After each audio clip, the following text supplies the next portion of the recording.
오늘 말씀은 너도 이와 같이 하라라는 말씀으로 하나님 말씀 증거하도록 하겠습니다. 우리가 오늘 이 본문은 보통 선한 사마리아인의 비유라는 말씀으로 우리가 흔히 알고 있는 잘 알고 있는 말씀인데 어, 이 본문은 사실상 두 가지 질문에 의해서 첫 번째 질문을 통해서 하나님 사랑과 이웃 사랑, 영생의 비밀이 거기 있다라는 말씀을 먼저 하고 그 이후에 이 율법 교사가 다시 질문을 하는 겁니다. 그러면 내 이웃의 범위, 이웃의 한계가 어디까지입니까? 이것을 다시 질문을 하고 그 질문의 대답으로 사실상 사마리아인의 비유는 그 이후에 나온 겁니다. 그래서 두 가지로 크게 큰 틀에서 이제 두 가지의 말씀의 내용으로서 이렇게 구분이 되어지는 건데 이거를 한 번에 다 하기에는 사실상 여기에서 이제 우리가 담아내고 있는 의미가 첫 번째 하나님 사랑과 이웃 사랑이라는 영생의 비밀에 대한 부분을 이 율법 교사가 오해하고 있는 부분과 그 오해를 풀어주기 위한 그 하나님께서 우리에게 요구하시는 사랑의 범위가 어떠한가를 풀어주기 위한 예화로서 선한 사마리아인의 비유를 예수님께서 우리에게 교훈적으로 주시는 거거든요. 그래서 오늘은 이 부분을 이제 첫 번째, 두 번째 시간으로 해서 오늘은 너도 그렇게 하라. 예수님께서 행함이라는 것, 예수님께서 우리에게 요구하시는 그 행함이라는 것이 행함을 통해서 구원받는다라고 말하는 얘기이신 건지 아니면 여기에서 너도 그렇게 행하라라고 말하는 것이 어떤 의미로 우리에게 말씀하신 건지를 오늘은 먼저 짚을 겁니다. 그리고 다음 주에는 우리가 선한 사마리아인의 비유라는 말씀으로 이 본문을 가지고 다음 주까지 이어서 두 번에 이어서 우리가 말씀을 함께 나눠보도록 하겠습니다. 먼저 25절을 보시면 이제 율법 교사가 나옵니다. 율법 교사가 나오는데 이제 율법 교사라고 하고 또 이제 옛날 성경에는 이제 율법사라고 말하는 이제 당시 이스라엘 유대 사회에서 가장 각광받고 존중받는 직업군의 하나입니다. 굉장히 사람들한테 존중받는 직업이 이제 율법사였어요. 율법 교사는 지금 여기서 우리는 본문에서 율법 교사라고 하기 때문에 우리 율법 교사로 이 부분을 나누도록 하겠습니다. 이 율법 교사가 이제 예수님한테 나왔습니다. 예수님한테 와서 예수님을 시험하여 이르되 선생님 내가 무엇을 하여야 영생을 얻으리이까? 이 질문은 독특하게도 많은 율법 교사들이 이 질문을 했습니다. 그러니까 많은 이 질문에 대한 부분은 이 성경에 보면은 어떻게 해야 내 영생을 얻겠습니까라고 말하는 것은 제가 처음에 우리 교회 청빙 설교했을 때 부자 청년 했었잖아요. 그 부자 청년도 이 질문을 예수님한테 했었습니다. 내가 어떻게 해야 영생을 얻으리까에 대한 질문을 했었고 또 이 선한 사마리아인의 비유라고 말하지만 사실 이 말씀에 대해서 이 전반부의 내용은 하나님 사랑과 이웃 사랑, 율법에 대한 강령을 소개하는 부분으로 여기에서 표현하고 있거든요. 그래서 우리가 지지난주에 하나님 사랑과 이웃 사랑으로 말씀을 증거했는데 우리 연표여서 하나님 사랑과 이웃 사랑으로 말씀을 증거했는데 그 부분을 이 본문에서 또 다루고 있어요. 그래서 사실상 예수님께서 하나님 사랑과 이웃 사랑을 다루고 있는 내용은 총 세 가지 말씀이 있어요. 오늘 누가복음 10장의 말씀이고 누가복음 10장 25절부터의 말씀이 있고 또 마태복음 22장 우리 표죠. 마태복음 22장 37절부터 40절 말씀 여기에서도 하나님 사랑과 이웃 사랑이 나옵니다. 근데 이 마태복음 22장에서는 바리새인 중 율법사라고 표현을 하거든요.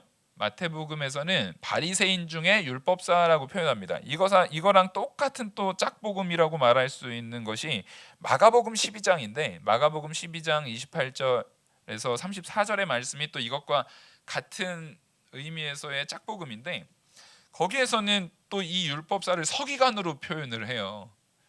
그래서 이게 되게 이제 본문 비평이라고 해서 성경이 짜집기 된 거고 이게 하나님께서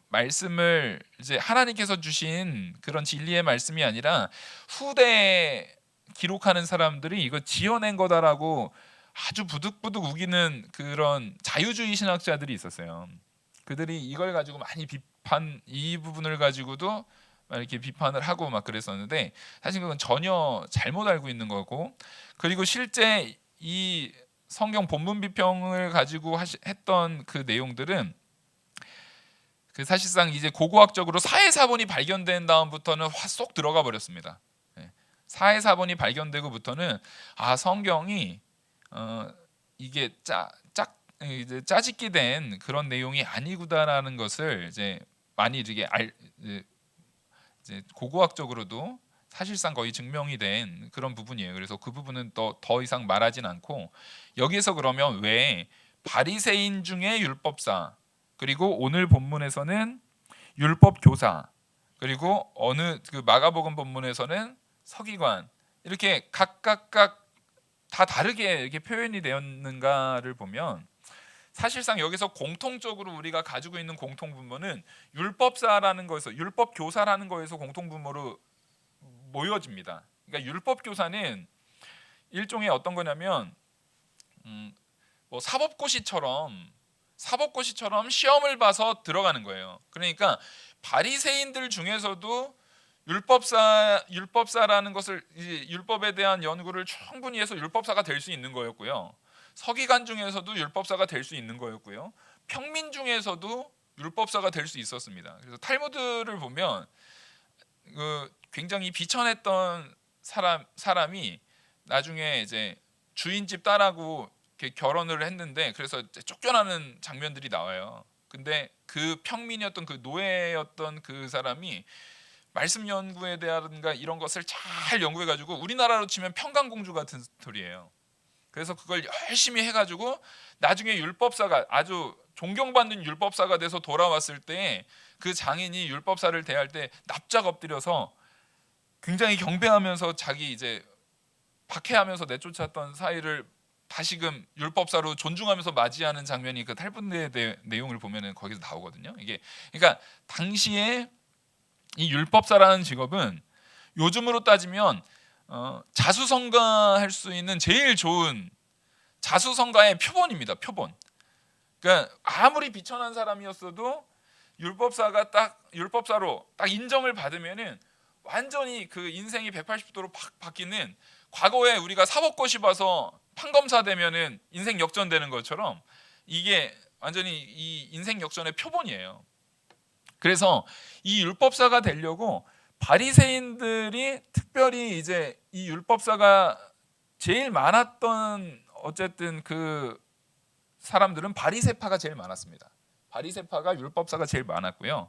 그리고 서기관 같은 경우는 우리가 그 사두개파라고 말씀을 드렸어요. 제가 사두개파들이 이제 서기관들의 이제 주류였는데, 이 사두개파들은 어쨌든 그 제사장직을, 성직을 매매해 가지고 있었던 사람들이기 때문에 자기의 권력에 있어서 약간 부족한 영역이 있어요. 그 부분을 메꾸기 위해서 그 서기관 중에서 이제 지혜로운 사람들은 공부를 시켜서 율법사를 되게 하려고 애를 많이 썼습니다.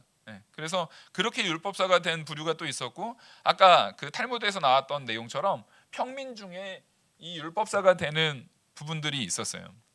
그러니까 이 현재 이 율법교사에 대한 부분을 우리가 자꾸 좀 오해하는 부분이 뭐냐면, 율법교사 나오고 바리새인 나오고 서기관들 나오는 사람들 보면 예수님에 대해서 계속 적대적이고 비판적이고 악의를 가지고 시험하려고 나오고 계속 이러잖아요. 보통 나오면 다 시험하려고 나오고 이렇게 나온다라는 표현이 있다 보니까 이 율법교사라고 딱 표현을 하면 일단 부정적입니다. 우리가 그를 바라보는 시각 자체가 부정적이에요.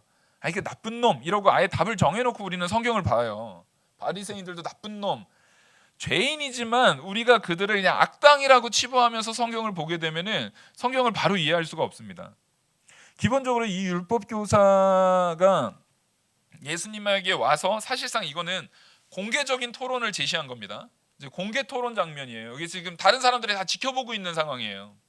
예수님의 제자뿐만 아니라 그곳에 모여 있는 이 율법교사이기 때문에 율법교사의 가르침을 받으려고 하는 율법교사를 따르는 무리들도 많이 있거든요. 그러니까 그리고 거기에 율법 교사와 예수님, 당시의 예수님은 신흥 랍비로서 아주 각광받는 사람이에요.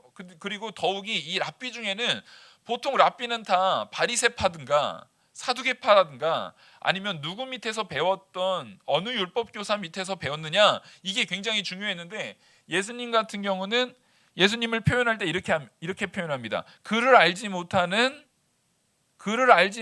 랍비예요.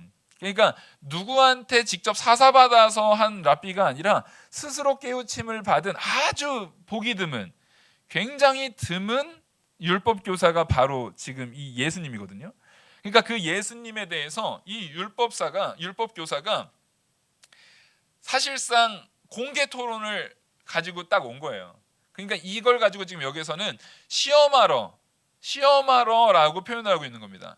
근데 이게 그러니까 나쁜 사람 아니냐? 그렇죠. 결과론적으로는 나쁜 사람이에요. 결과론적으로는 예수님이 메시아이신데, 예수님이 하나님이신데 그 하나님의 말씀을 받아들이지 않고 믿지 않고 지금 말 그대로 감히 하나님한테 지금 딴지 걸려고 지금 온 거거든요. 감히 하나님한테 지금 말씀으로 태클 걸려고 지금 온 거거든요. 아니, 나쁜 거죠.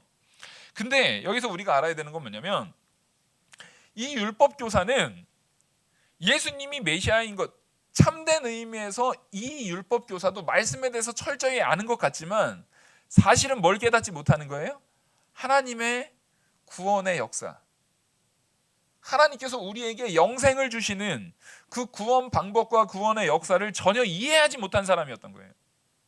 그러니까 자기가 알고 있는 구원관, 자기가 알고 있는 영생에 이르는 방법은 율법을 지켜서, 내가 율법을 지킨 그 내용 가지고 구원받아야 되거든요, 이 사람은. 근데 예수님은 그게 아니란 말이에요.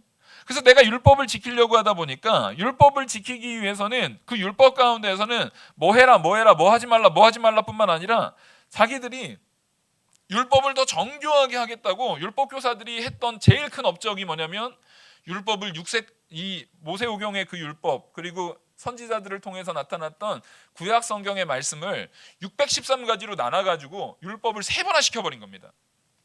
그래서 이거를 다 지키면 구원을 얻고, 이것을 지키지 못하면 구원받지 못한다라는 것을 본인들의 법으로 사실상 정해놓고, 그것들을 가지고 이스라엘 모든 백성들이 율법 교사를 존경했기 때문에 다 그런 줄 알고 있었어요.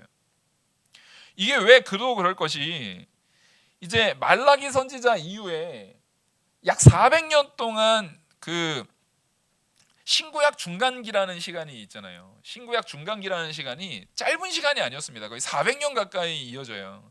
이 신구약 중간기라는 시간 가운데 말라기 이후에 세례 요한이 나오기 전까지 그 안에 누가 없습니까? 선지자가 없어요. 그 안에 하나님께서 선지자를 세워서 하나님의 말씀을 바로 전하는 그런 사람이 없어요. 그러다 보니까 그 사이에 기본적으로 종교적인 가치를 가지고 이 나라가 세워지는 이 땅, 이 이스라엘 나라에서 누가 거기에서 그 선지자로서 선지자와 같은 역할을 감당했느냐 하면, 당시의 제사장들은 이제 이미 성직매매가 이루어져 가지고 제사장들의 정통성이 사실상 사라진 상황이거든요.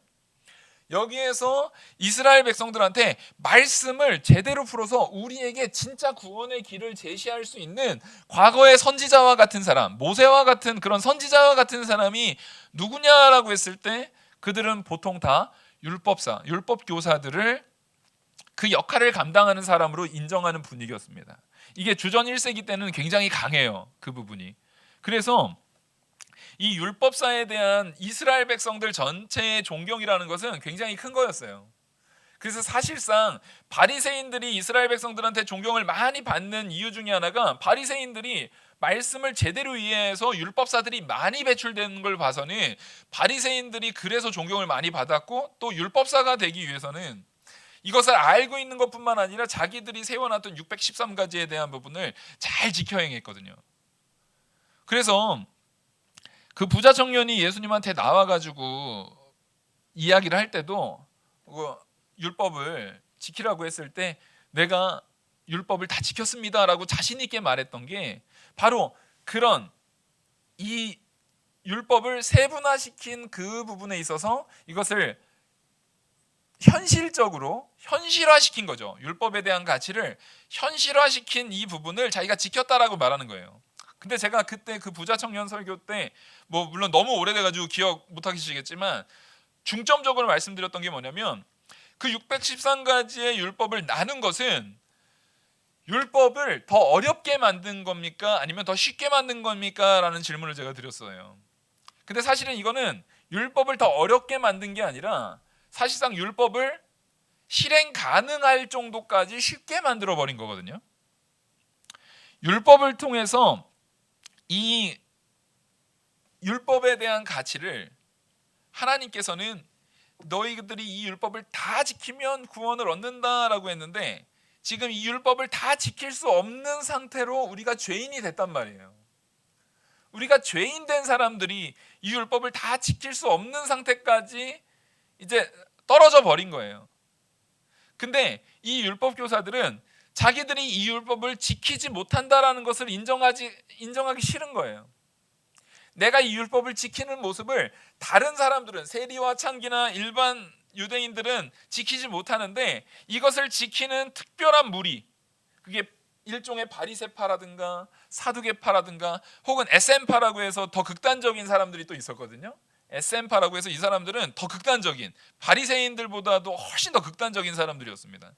이렇게 각각 자기들의 이 파당을 만들어 가지고 그 안에서 이 말씀을 지켜나가는 사람들, 내가 요거를 지켜나간 사람들은 이것을 우리가 지켜나가는 것을 본인들이 세워놓은 요것을 내가 지켰냐 안 지켰냐 가지고 자기가 이걸 지켰기 때문에 자기들이 세워놓은 그 율법적 가치에 대한 부분을 지켰기 때문에 스스로 굉장히 자부심이 있고 자랑하기 급급했단 말이에요.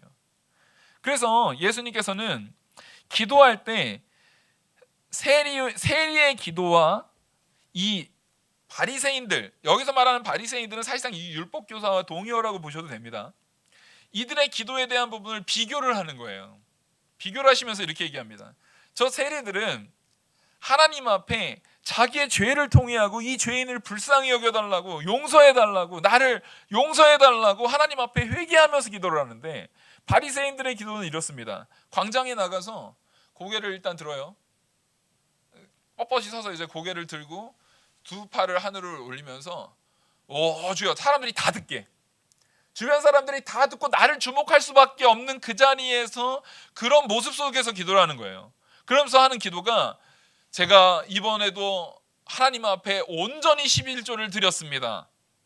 제가 또 말씀을 하나도 어기지 않고 지켰습니다. 그리고 제가 유대인의 무슨 가문에 만약에 베냐민 집하고 이 유대인으로서 태어난 것을 하나님의 택한 선민임을 감사합니다. 그리고 내가 저 세리와 창기와 같지 않고 저 사마리아인들과 같지 않고 개돼지와 같은 이방인으로 태어나지 않은 거에 감사합니다. 짐승으로 태어나지 않은 거에 감사합니다. 이렇게 하면서 감사하는 것 자체가 사실상 감사라기보다는 다른 인종적인 부분, 다른 사람들, 같은 민족이라고 할지라도 직업적인 부분에 있어서 부정한 직업을 가진 사람들과 자기를 구분하면서, 그리고 자기가 가난함에 처해 있지 않음을 또 고백하는 거예요. 제가 이런 가난한 사람이 아닌 거에 대해서 또 감사하고. 그러니까 그 기도가 사실상 기도가 아니라 자기 자랑이에요. 자기 의의를 드러내고 자기 영광을 드러내는 거예요. 그러니까 율법사 정도 되려면, 아까도 말했지만 율법사 중에는 누구도 있어요? 아주 노예였다가 완전히 인생 역전해가지고 율법사 된 사람도 있는 거예요. 율법 교사 된 사람도 있는 거예요. 근데 그 사람도 자기가 하나님 앞에 철저히 말씀도 잘 알고 율법도 잘 지킨 훌륭한 사람이기 때문에 하나님께서 그 노예의 자리에서 자기를 건졌다라고 생각하는 거예요. 내가 훌륭했기 때문에, 내가 충분히 잘했기 때문에. 근데 여전히 그 노예의 자리에 있는 사람들은 뭐예요? 저 사람이 죄가 있기 때문에 저렇다. 저 사람이 악하기 때문에 저렇다. 그러니까 내가 부자 된 거는 내가 하나님 보기에도 나를 부자 만들 수밖에 없을 만큼의 나의 순종의 요소, 나의 뛰어난 그 요소. 내가 성실했잖아. 내가 또 하나님 앞에 열심히 기도했잖아. 내가 또 하나님 앞에 거룩하려고 애썼잖아. 노력했잖아. 그러니까 하나님께서 나한테 이렇게 복을 줄 수밖에 없었어. 거기에는 하나님의 은혜는 없어요. 말로는 하나님 앞에 그렇게 기도하지만 순 자기 자랑밖에 없는 거예요. 자기의 부의 이유가 결국엔 누구한테서 찾는 겁니까? 자기한테서 찾는 거예요. 우리 집안이 잘 되는 거 자기한테서 그 이유를 찾는 거예요. 지금 그런 사고방식을 가지고 있는 율법교사의 입장에서 세리와 창기와 함께하면서 병든 자들을 막 고쳐주고 막 이런 모습, 그리고 본인을 하나님의 아들로 이야기를 하면서 다른 사람들로 하여금 자기와는 다른 사상에 대한 부분을 가지고 이스라엘 백성들한테 교육을 하고 가르침을 주는 그 사람이 율법교사 입장에서는 받아들일 수가 없는 거예요. 받아들일 수가 없는 거예요.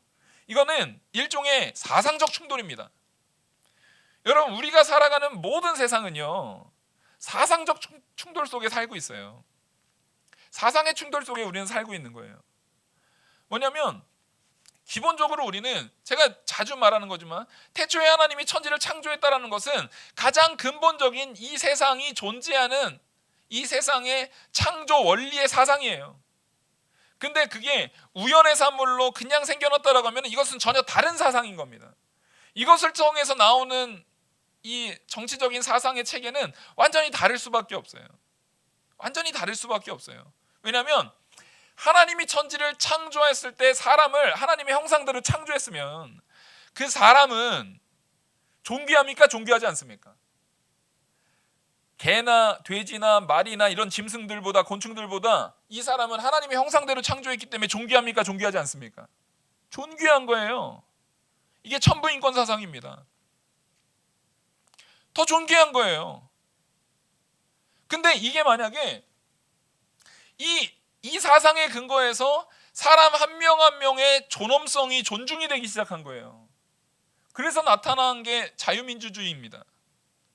자유민주주의라는 것은 어쩌다 갑자기 툭 생긴 게 아니에요.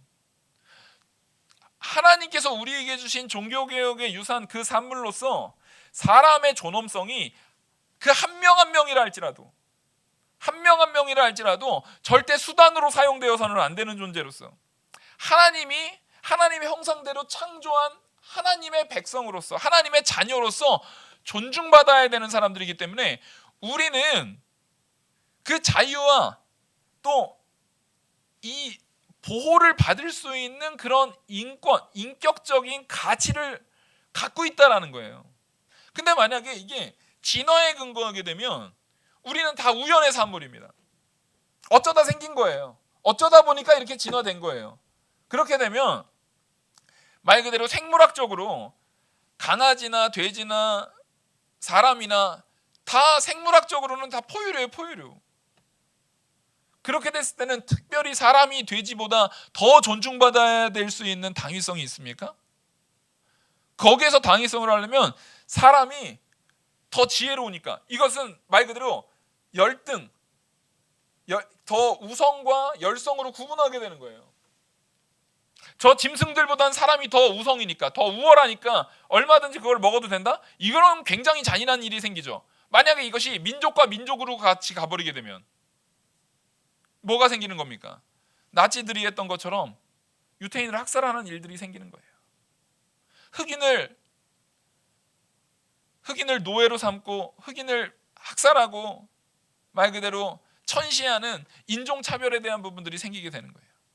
오히려 그런 것들은 하나님의 놀라운 창조 섭리, 하나님께서 사람을 하나님의 형상대로 창조했다라는 그 말씀이 전제되지 않으면요, 이 사람과 사람 간의 진정한 평등, 사람과 사람 간의 진정한 화합은 사실상 이루어지지 않아요. 그리고 또 이 하나님께서 천지를 창조했다라는 것이 아니라 말 그대로 우연의 산물로서 진화됐다라고 하면은 그 사람이 얼마든지 뭐가 될 수 있습니까? 더 많은 집단이라든가 더 많은 사람들, 더 똑똑한 사람들의 그 사상을 위해서 더 소수의 사람들은 얼마든지 침해받아도 된다라는 거예요. 얼마든지 침해받아도 되는 거예요. 이 연약한 사람들은 얼마든지 더 안 좋은, 그건 결과적으로는 그 사람들이 죽는 수단에 이르기까지 더 침해당해도 된다라는 결과까지 나타나게 되는 겁니다. 그게 이제 공산사상이라는 것을 세워나가기 위해서 말 그대로 그 사상에 반대하는 사람들을 학살했던, 그 마오쩌둥이 학살했던 그 문화혁명 같은 것이 그런 거의 대표적인 예죠. 결국에는 우리가 나치도 마찬가지고 아주 극우라고 말하는 나치도 결국에는 이 세상에서 말하고 있는, 과학에서 말하고 있는 그 진화에 근거한, 말 그대로 사람이 우연의 산물이라는 것에 근거해서 더 우성이 낫다라는 그 근거를 가지고 사람들을 학살하는 결과를 나타냈는가 하면, 아예 좌라고 말하는 마오쩌둥의 문화혁명 같은 경우도 결국엔 똑같은 결과, 사람을 수단으로 사용하여서 자기 체제를 세우기 위해서 그런 학살을 저지르는 그 일들이 똑같이 생겨나는 거예요. 여러분, 이걸 우리가 잘 구분을 해야 됩니다. 우리는 성경을 볼 때 이 성경에서 우리에게 제시하고 있는 그 말씀이 하나님이 우리에게 주신 제대로 된 사상에 근거한 말씀의 이해를 가지고 있어야 돼요. 그래서 이 율법 교사가 그것 때문에 다시금 교육받아야 되는 거예요. 지금 이 율법 교사는 결국에는 뭘 가지고 있는 겁니까? 내가 더 우성이라는 거예요. 내가 더 뛰어난 존재라는 거예요. 분명히 내가 구원받을 수 있는, 내가 영생에 이르기 위해서는 그 영생에 이를 수 있는 어떠한 율법적 가치가 있는데 그 가치를 나는 지킬 수 있는 사람이라는 거예요. 그리고 저 사람들은, 나와 같은 이 자리에 오지 않은 저 사람들, 혹은 이방인들, 혹은 세리들, 혹은 창기들, 이런 사람들은 거기에 절대 접근할 수도 없는, 나보다는 한참 모자라는, 한참 하등한 그런 존재들이라는 거예요. 그래서 그들하고는 상종을 하면 안 되는 거예요, 사실은. 그 율법 교사의 입장에서는.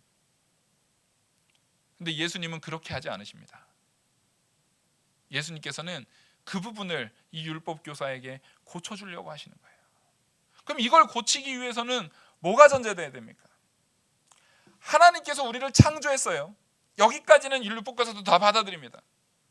근데 이 율법 교사가 못 받아들이는 게 뭐냐면, 그 창조된 우리가 아담의 범죄를 통해서 뭐가 됐다라는 거예요?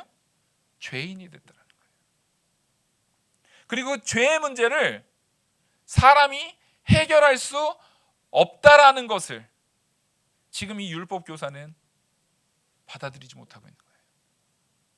여러분, 예수 그리스도를 믿는 믿음의 기독교인이 되고 싶다면 이게 입문입니다. 이게 시작이에요. 그 문고리를 우리는 열어야 돼요.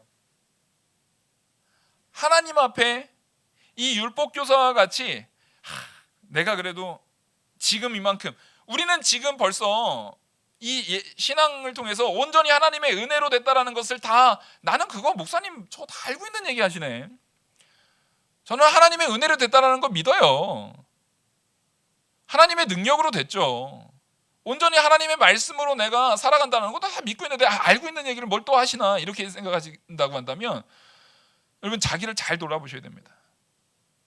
내가 지금 처해 있는 이 상황, 살고 있는 이 상황, 내가 누리고 있는 이 상황들이, 그래도 내가 그동안에 잘했어.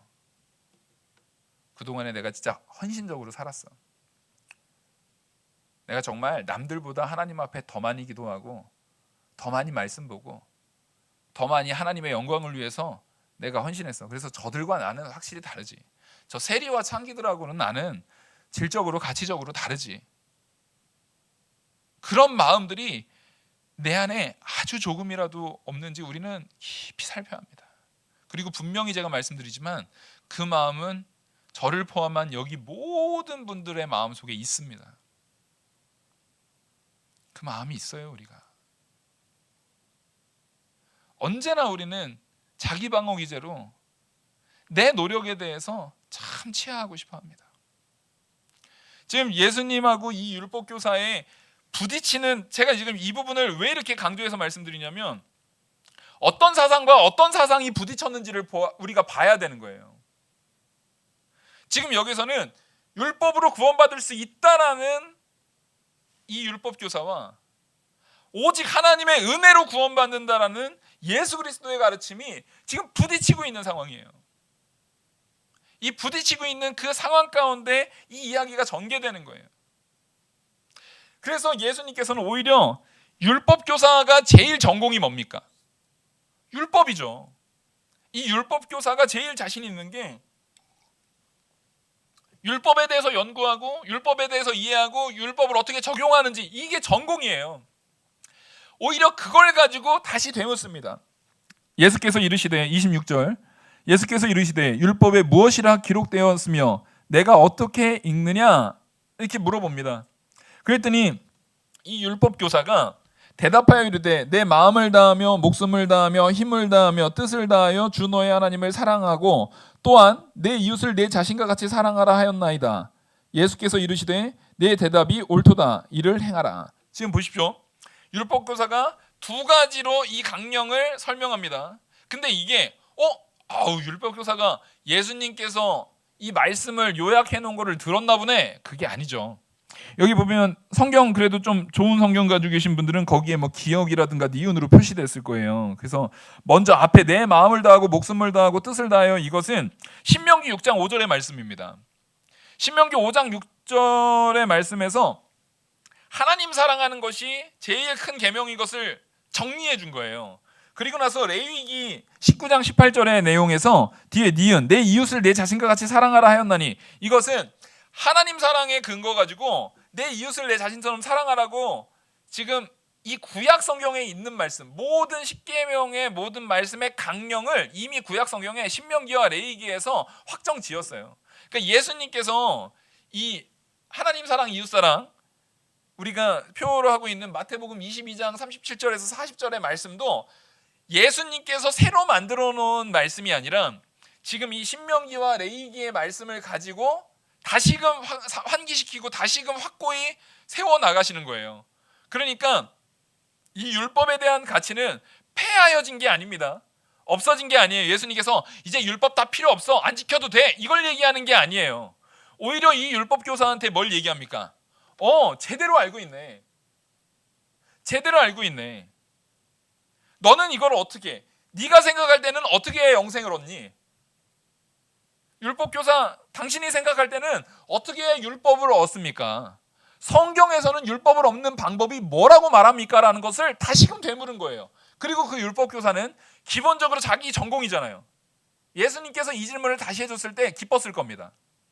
왜냐하면 자기가 이미 뭘 알고 있는 걸 물어봐 주니까요, 답을 알고 있는 걸 물어봐 주거든요. 여러분, 내가 시험 보는데 제가 답을 알고 있는 것만 나와요. 그럼 기뻐요, 안 기뻐요? 그게 너무 기분 좋죠. 너무 기분 좋아요. 그래서 공부 잘하는 친구들은 시험 때가 기다려진다잖아요. 빨리 100점 맞으려고, 칭찬받으려고. 지금 율법 교사도 비슷한 거예요. 자기가 전문가인데 예수님께서 이걸 물어봐 주는 거예요. 이미 율법 교사는 자기 나름의 무슨 비밀이 있어요? 영생의 비밀을 가지고 있었던 거예요. 그러니까 이 율법 교사는 진짜 그 부자 청년하고는 좀 다릅니다. 진짜 자기가 영생의 비밀을 몰라서 진짜 그 영생의 비밀이 뭘까 너무 고민돼가지고 와서 물어본 게 아닌 것을 여기에서 말해주고 있잖아요. 누구를 시험하러 왔어요? 예수님을 시험하러 왔어요. 이미 자기 나름대로의 영생의 가치, 영생의 기준을 다 세워놨어요. 이미 나는 율법을 순종함으로 영생에 이를 거야. 성경에 보면은요, 유명한 율법 교사들이 몇 나와요. 유명한 율법 교사들 누구 딱 머릿속에 떠오르는 사람 혹시 누구 있으세요? 보면 니고데모, 제가 지난번에 설교했던 걸 일단 중심으로 보면 니고데모가 나옵니다. 니고데모가 유명한 율법 교사 중에 한 명입니다. 그 니고데모도 무슨 질문을 했어요? 영생, 어떻게 영생을 얻는지를, 그 영생에 대한 질문을 했잖아요. 그리고 율법 교사였는지는 모르겠지만 어쨌든 율법사에게 교육을 받았을 것으로 추정되고 있는 그 부자 청년, 관원이라고 했던 부자 청년, 그 부자 청년은 율법 교사로 보이진 않아요. 하지만 율법 교사에게 교육을 받았을 뿐만 아니라 그 안에서 잘 교육받아서 잘 순종했던 사람이에요. 근데 그 청년도 뭘 말합니까? 영생을 말하는 거예요. 영생에 대한 질문을 받는 거예요. 이 영생은 당시에 그러니까 큰 화두였어요. 모든 사람들이 관심을 갖는 화두였어요. 근데 그 부분에 있어서 니고데모는 사실상 지금 여기에 있는 율법 교사보다도 훨씬 큰 인물입니다. 훨씬 큰 인물이에요. 그런데도 불구하고 자기가 이것을 순종함을 통해서 영생을 얻는다라는 것이 살면 살수록, 순종을 하면 할수록 걸려버리는 거예요. 뭐에서 걸리냐면 자꾸만 제한을 둬야 돼요. 율법을 순종하는데 무한대로 순종할 수가 없는 거예요. 하다 보면은 야, 여기에선 이거 이상은 솔직히 할 수 없는데 여기에선 어떻게 해야 되지? 요거는 어떻게 해야 되지? 요거는 어떻게 해야 되지? 언제나 마지막에 걸리는 턱들이 존재하게 되는 거예요. 그래서 이 율법 교사들이 하는 그 주된 업무가 613가지로 걸려 있는 상황 가운데에서 뭘 하는 거예요? 요때는 요렇게 딱 해. 요렇게 해. 요렇게 해. 요렇게 해. 요렇게 해. 요렇게 요렇게 요렇게 요렇게 요렇게 해서 613가지를 만들어 버린 거예요. 그렇게 해야만 뭘 할 수 있으니까요? 자기가 말씀을 순종할 수 있으니까요. 지금 이 율법 교사는 언제나 자기가 그런 제한을 가지고 있었던 것을 가지고 있다가 예수님께서 자기가 물어보시는 그 질문 가운데 하나님 사랑과 이웃 사랑에 대한 대답을 흔쾌히 한 겁니다.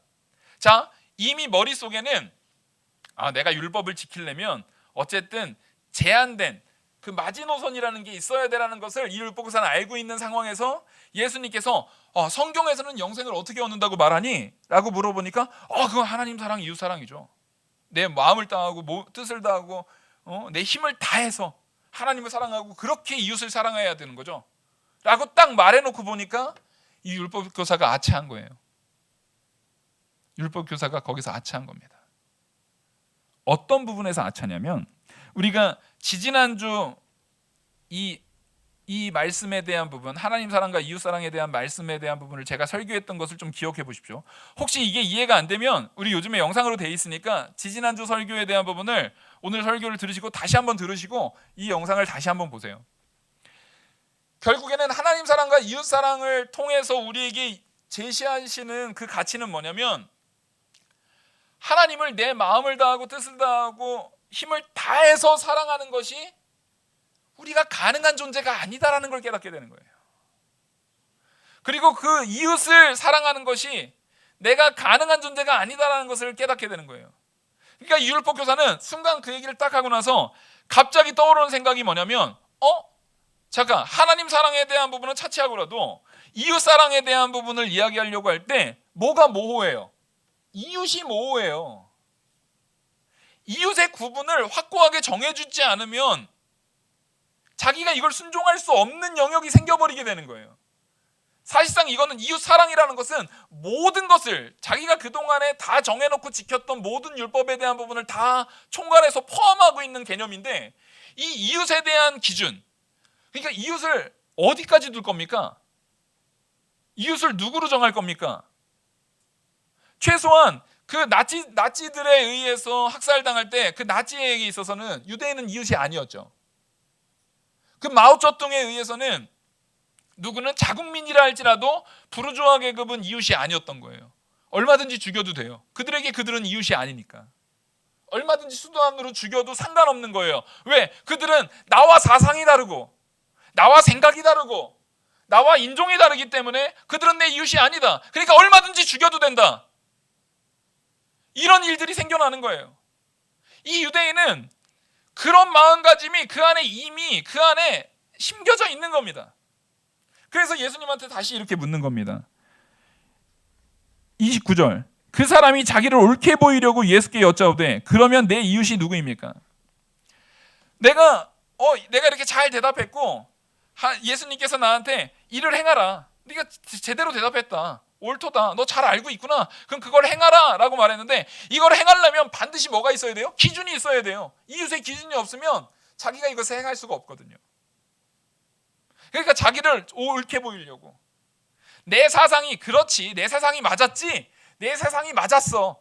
예수님 맞죠? 내 사상이 맞죠? 자, 그럼 이제 예수님은 나한테 뭘 정해주시면 돼요? 이웃의 범위를 정해주시면 됩니다. 빨리 정해주세요. 이웃은 어디까지입니까? 누구까지예요? 이렇게 묻는 겁니다.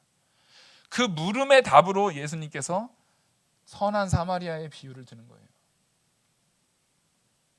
선한 사마리아의 비유를 통해서 우리는 다음 주에 이걸 자세하게 다룰 거지만 우린 이미 알고 있는 것이 뭡니까? 그 범위가 없음을 말하는 거예요. 하나님께서 내 이웃을 사랑하라고 할 때는 아무리 독일 나치였어도 유태인까지 사랑했어야 되는 거예요. 자기랑 사상이 다른 그 공산혁명을 일으켰던 그 마오쩌둥 그들과 함께 문화혁명을 일으켰던 사람이라 할지라도 그 부르주아까지도 이웃으로 사랑했어야 되는 거예요. 지금 우리 나와 생각이 맞지 않는 그 사람이라 할지라도 서로 얼마나 생각이 안 맞아서 싸우고 있습니까 지금. 근데 나와 싸우고 있는 그 상대방까지도 우린 사랑할 수 있어야 되는 거예요. 이 싸움이 꼭 아주 사상적으로 첨예할 때만 싸웁니까? 아니죠. 우리는 신앙 안에서도 신앙의 형제라고 말하면서도 제일 많은 싸움은 집에서 제일 많이 일어나고 교회에서 제일 많이 일어나고 친구하고 일어납니다. 나랑 상관없는 사람은 잘 싸우지도 않아요.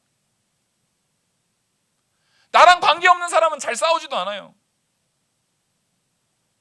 보면 내가 싸우는 사람은 나랑 가까운 사람이에요. 같은 공동체 안에 있는 사람이에요. 내 원수 되는 사람은 항상 거기에 있어요. 그러면서 내 마음속에 저 사람은 저게 문제고 저게 문제고 저게 문제야. 왜 저걸 못할까? 왜 이게 안 될까? 왜 요걸 모르지? 그동안의 말씀을 어떻게 들은 거야? 요걸 이해를 못하나?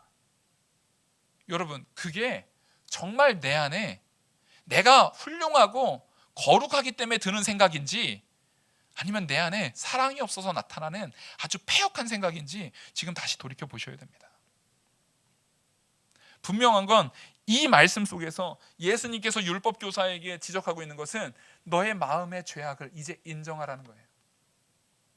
너의 마음의 그 죄악들을 인정해서 네가 그동안에 지킬 수 있는 방법으로 613가지 다 잘라가지고 지킬 수 있는 영역으로 다 말씀들을 나열해 놓은 것을 이젠 버리고 너 스스로 따라하겠습니다. 나는 율법을 지킬 수 없는 자다. 그래서 예수 그리스도가 필요하다라는 것을 인정하라는 거예요. 그 질문을 예수님께서 다시금 율법교사에게 전해주고 있는데 율법교사는 여전히 뭐하고 있는 겁니까? 내 이웃이 어디까지예요? 예수님, 내 이웃에 대한 것만 딱 정해놓으면 나는 거기까지는 딱 지킬 수 있어요. 근데 만약에 내 이웃에 대한 범위를 내가 원하는 범위 이상으로 제시하면 그건 틀렸지라고 말할 거예요 지금. 여러분, 우리 안에 내 이웃의 범위는 어디까지입니까? 한 주간 기도로 좀 깊이 생각하면서 준비하시기 바랍니다.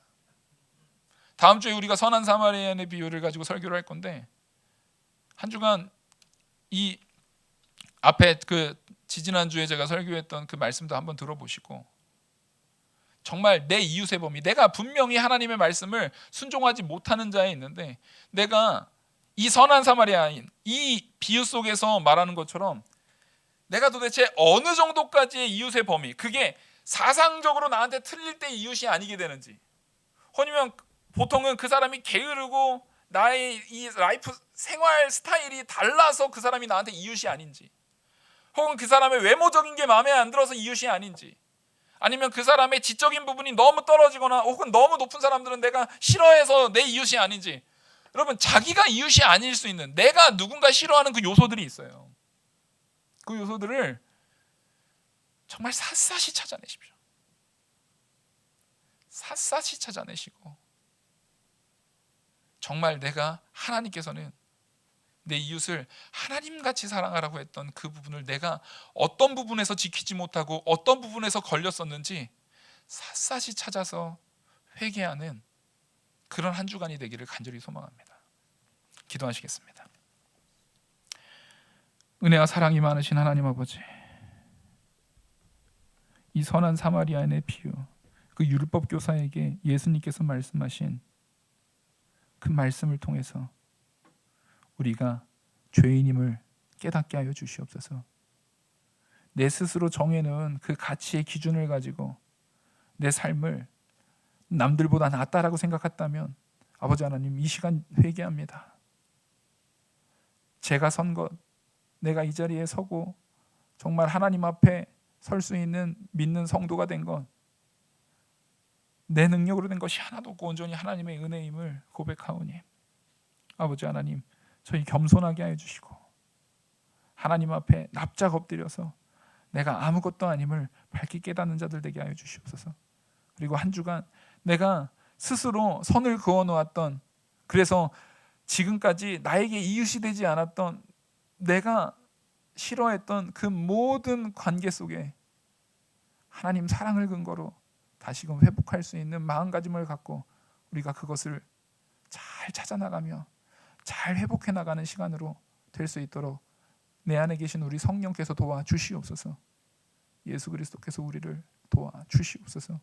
이 모든 말씀 살아계신 우리 주 예수 그리스도의 이름으로 기도드려 싸움나이다. 아멘.